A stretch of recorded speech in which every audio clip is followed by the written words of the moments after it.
everyone. Hello. And welcome back to our channel. And today's video is on Mr. Serge Lutens. So as you know, if you've a regular watcher of Sarah and myself, we have talked about different Serge Lutens fragrances quite a lot. It's a rich perfume portfolio to choose from, and even richer now because we have a new collection of 11 perfumes. Some not new actually, so taken some from the boutique in Paris and now launching them in a collection called Gratte Ciel. Yeah, so we're not going to go through every single fragrance because it would be quite a long video, but we will link below all of the fragrances that are in this new Gratte Ciel, and we're just going to smell a few in the video. But yeah, as Regina said, some of them you might have known from the past.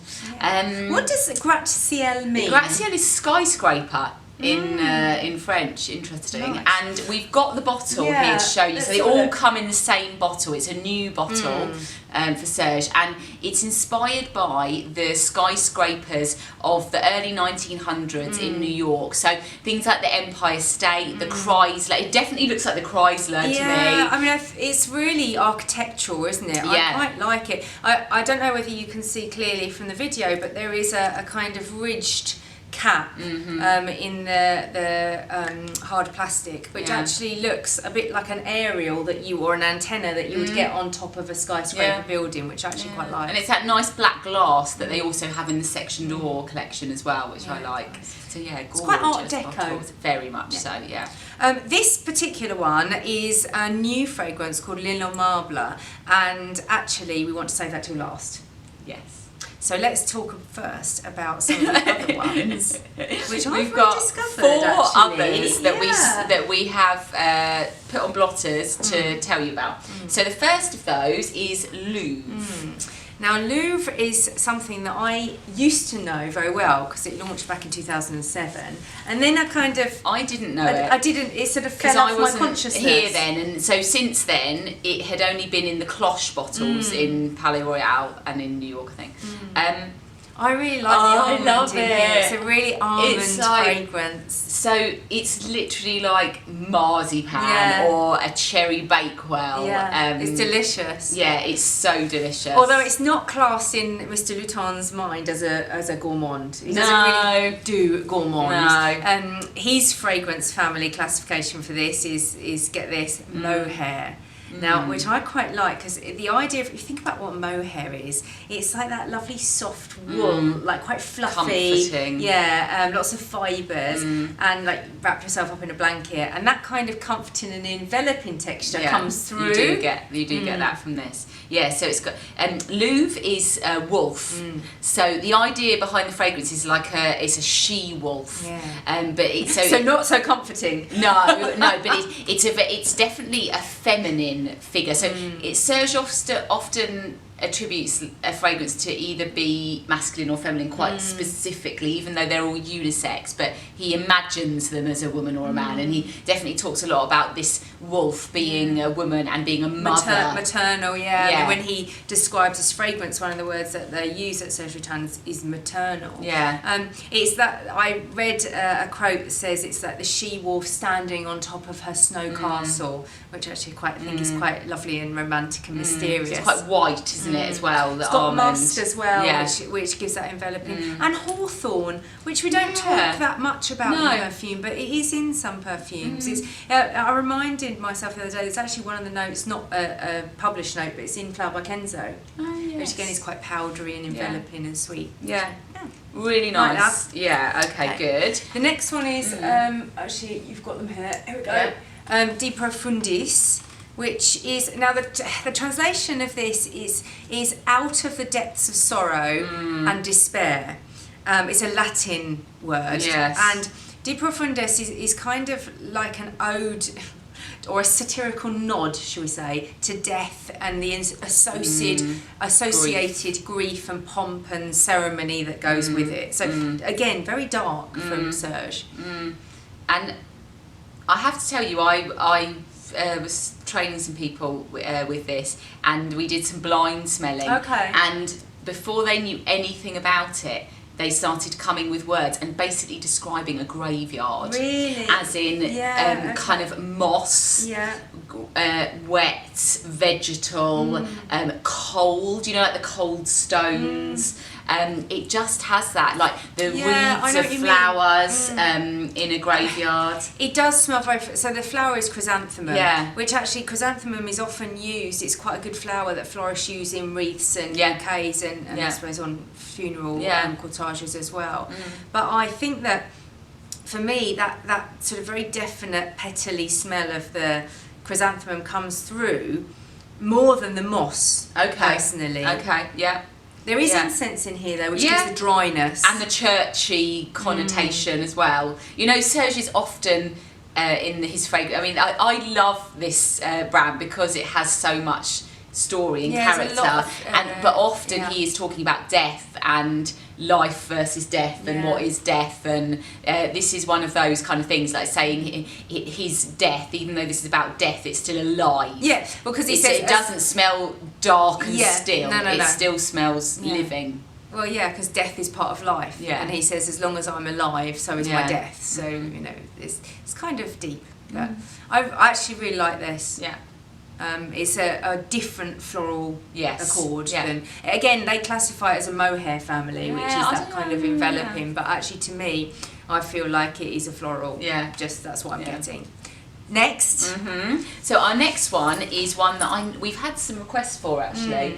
Hello, if you requested this. It's Borneo 1834, which again is another one that was available thank you, in the cloche bottles. So this was launched in 2005, actually. it's been around a little while, but now obviously with these bottles they'll be available much more widely. Patchouli, isn't it? It's all about patchouli. And the name comes from 1834, being the year that apparently Parisians discovered patchouli. Well, yes, I mean, I suppose, and the Borneo nod, I suppose, is where one of the places that they would have come from. Exactly, and the reason they discovered it is because all their silks, their fabrics that were being shipped in, were layered with patchouli to stop the bugs, you know, because it's like an insect repellent, really. Exactly. Get patchouli in your wardrobes to ward off the moths. That's a good tip. There's a little bit of chocolate in here as well. Definitely. And licorice notes, which that aniseedy note, that does divide some people. It gives a kind of almost spiciness to it. I like it, actually. The chocolate is very bitter, isn't it? It's very earthy. True, good patchouli scent. I think this could be masculine or feminine. Definitely. And I actually think it's a really nice, interesting one to wear that isn't particularly deep and resinous. True. Do you know what I mean? Yeah. Good. And then also, before we go on to the new one, we wanted to just revisit one from 1998. When that was when it was first launched. And this, I know, has always been popular in the Serge Lutens boutique in the Palais Royal. And that's Musk Kubla Khan, which Sarah has on the blotter pre-sprayed there. And Musk, Kubla Khan, of course, you might know from your history lessons, quite well, let's say a formidable character, yes. Bit nasty. From China history, the history of China. A ruler, an emperor, a warrior. And so the fragrance is trying to evoke that kind of days of Kubla Khan, where people would throw furs on the ground and he would walk over them, or they would go to smoking dens, or everything would be gold and lacquer work would be ornate. It's that kind of idea of the opulence. Opulence, but old, kind of before hygiene was fashionable. You know what I mean? Well, it's very animalic, you see.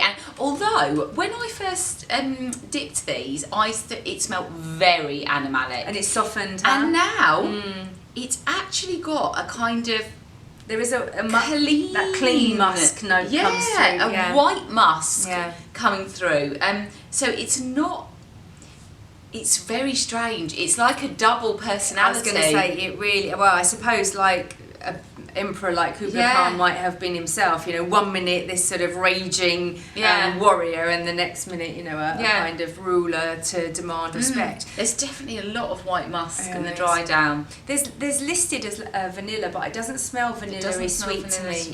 Maybe that will come through Incense. later. And the labdanum, so you've got that amber note to it. Definitely. Interesting fragrance. Tell us if you've worn this or know of it. It's been around for a number of years now, Musk Kubla Khan. So let's talk about the new fragrance, the newest fragrance in this range, launched with the Gratte Ciel, and that is L'Innommable, which means indefinable. Yes. Like something with no name, or the name which cannot be spoken. And actually it's quite a personal story, that, in terms of naming an identity, to Serge himself, isn't it? Yeah, I mean, he often talks about his childhood and the fact that he was an illegitimate child, really. You know, his father didn't want him to take his name, didn't want to be really known to him. I think he has been in later years. So it was about this pain that his mother carried of having this child that had her name, when really in those days that was very frowned upon. It was in the 40s, I think. Yeah. And so the quote that we received from the press pack about this was Serge saying, this is like an embodiment of the living sin of my adulterous mother, who has been forever trying to make amends for this act of producing an illegitimate child. So again, it's that story that we often get with Serge, from you go back to your past and the journey is kind of painful, or out of negatives come through a destination that helps you understand your past. So there's quite a lot of that going on in it. What's in this fragrance? Because I've smelt this before and it smells quite spicy to me. It's very warm. It has a roasting, a roasting feel to it, and definitely cumin. There's nothing, for me, there's nothing cool or light. No, or sparkly. So. Not that I can smell. It's much more rich, and like, I imagine like a sort of thick, unctuous liquid. Yeah. Like a resinous type ingredient. So if we think about it, actually, it's benzoin from Siam, cumin, which is a spice, and then incense is the key ingredient. Yeah. It is very rich. Yeah, I mean, it smells almost a hint of bitter chocolate as well in there to me. Yeah. It's not a listed ingredient, but it's just something in there that smells that kind of richness. But there also smells a little bit of a floral, actually. Yeah, okay. A little kind of powdery floral. Iris? So interesting, isn't it? It's just so different. It is really different. Yeah. And I quite like this intrigue, this mystery. It's like we said, you know, delving into a past story and thinking about it. It's always very complex, and it is quite complex. Yeah. So that is a little roundup of the Gratte Ciel. Like Sarah said, there are others in the collection. There's 11 perfumes in all, and we'll list those below. Please let us know if you've tried them already. Let us know what you think of the bottle and the packaging, because I actually think that's a really nice object to have on your dressing table. And we will see you all again next time. Bye. Bye.